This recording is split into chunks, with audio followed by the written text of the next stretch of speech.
Hello my fellow pre-calc students, welcome back to another video of Pre-Calc Princess. That's me, oh my goodness. Alright, getting into today, we are doing lessons 2.4 and 2.5 because you guys didn't know how to do exponents. So I'll be going over them today. For 2.4, we went over horizontal translations slash shifts and horizontal dilations.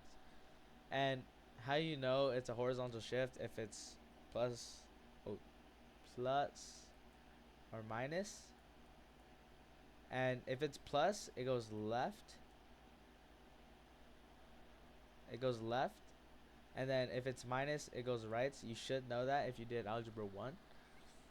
And then horizontal dilations, this one is if it's multiplied by a number above 1, it is a compress. And this it compresses by a factor of 1 over 3, because then the x values get divided by 3. So for example, like x equals 3, y equals, I think it was 8, and then after plugging the 3 in, it's now x equals 1, y equals 8. That's ugly 8. That's 8, okay? That's 8. Same thing down here. This is compress, but it has a negative next to the in the x value, so it is a reflection over the y-axis.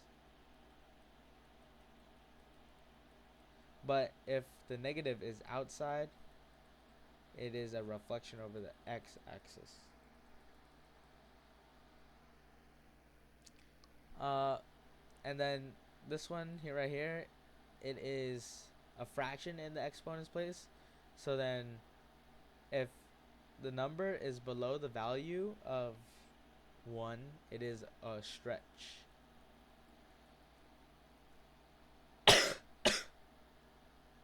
I spelled stretch wrong. Oh shoot, stretch.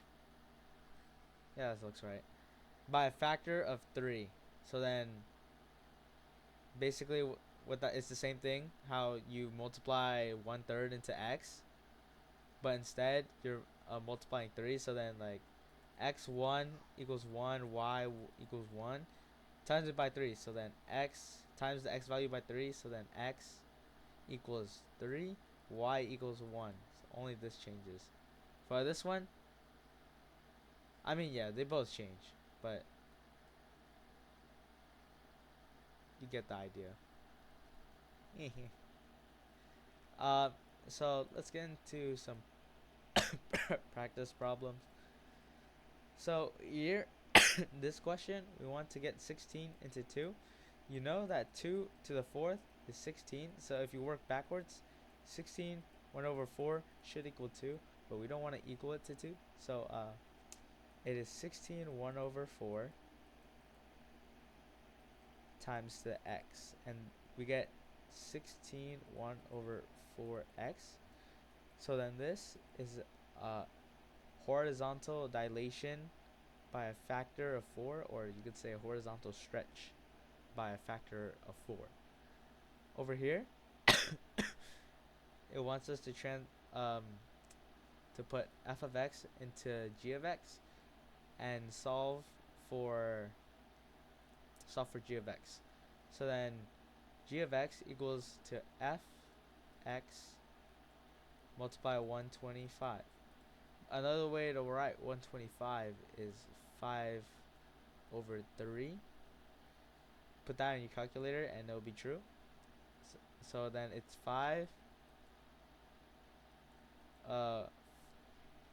5x3, no, 5x times 5 3, and whenever something is multiplied and they have exponents, the exponents get put together. X plus 3. Over here, if the exponent is being put into another exponent, then, oh wait, I wrote this the wrong way. This should be,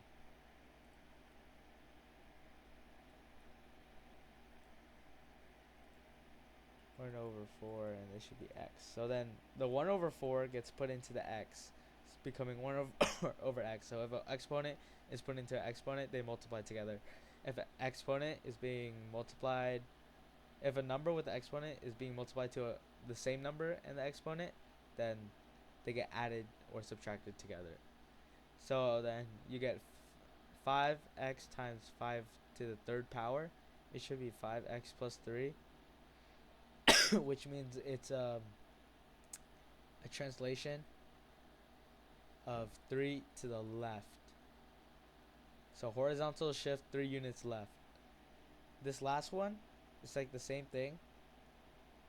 You plug 3x into the top over 27.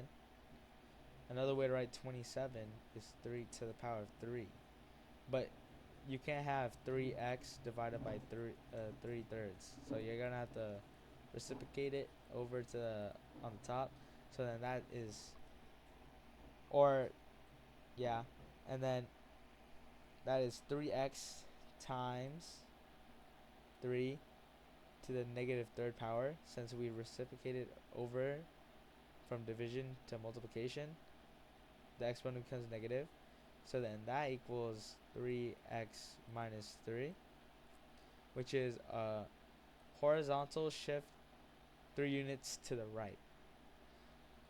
Moving on to 2.5. This is exponential functions, context, and data analysis. Oh, modeling. This is the main formula. We put it.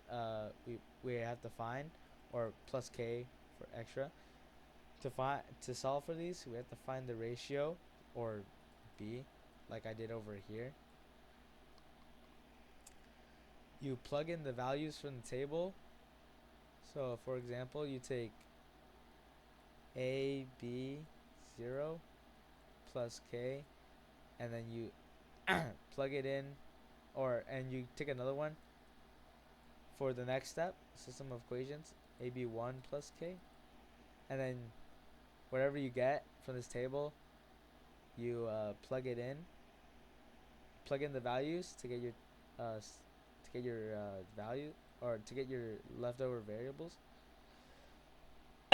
So this is a plus k, because anything multiplied to the power of 0 is 1, so it just gets canceled out.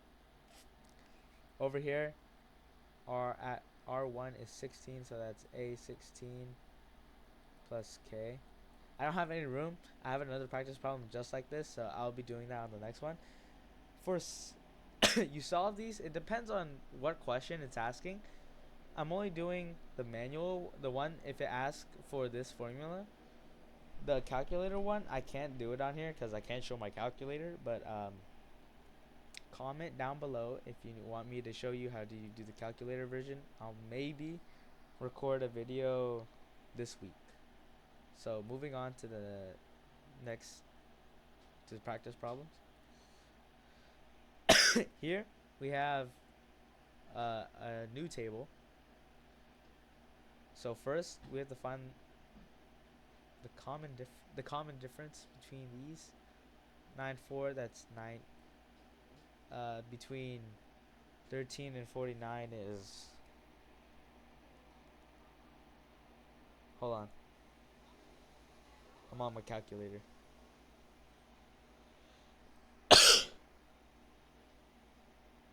Okay, so between 13 and 39 is 36. Between 193 minus, this is 144. I didn't need, you can do the last one if you want, but I don't need to. For this one, I don't need to. Sorry, I have bad coughs. Between these, to get to 9 to 36, you times it by 4. And to get to 36 to 144, times by 4. So your b is 4.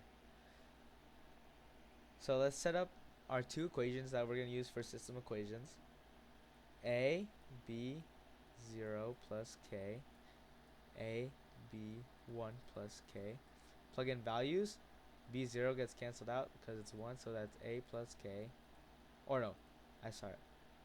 It's f of I forgot to put that in the other one. It's f of x equals a b plus k. So then our f of x here is 4 and our f of x over here is 13. I got the if it I put in 0 for the x, so it's right here. So then the f of x for this one should be 4. Over here I put in x of 1. That looks like a 13. I mean a b, that's 13 actually. If you put 1x into the x value for this equation, then your f of x is 13, because at x of 1 it's 13. So this is our first equation over here. 4 equals a plus k. Over here it's 13 equals a. B at 1 is 4. That's b is our ratio. Oh, I don't know why I read 4 there.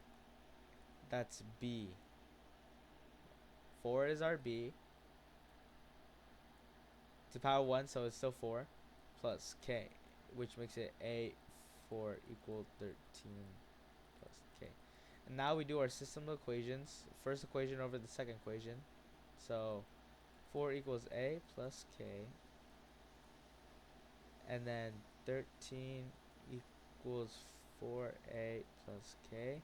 It's negative to everything. So then the k's get crossed out because they're the same. This goes negative 4. So when you go down, that's negative 3 left. This is positive. Negative 4 plus 1 is negative 3. Equal to 4 minus 13 is negative 9. Now you divide by 3 on both sides. A equals 3. So plug it in to the easier value. 4 equals a plus k, which is 4 equals 3 plus k. Multiply both sides, subtract both sides by 3. And then k equals 1. So then putting it back into f of x. F of x is equal to our a right here is 3. Our ratio right here is 4 to the power of x plus 1. And that's basically it for this. Remember to comment if you want tutorial on how to do the ones that need calculator, because I can't do that right now. I don't have time. I still have the pre-calc homework to do, but see you guys next time. Bye.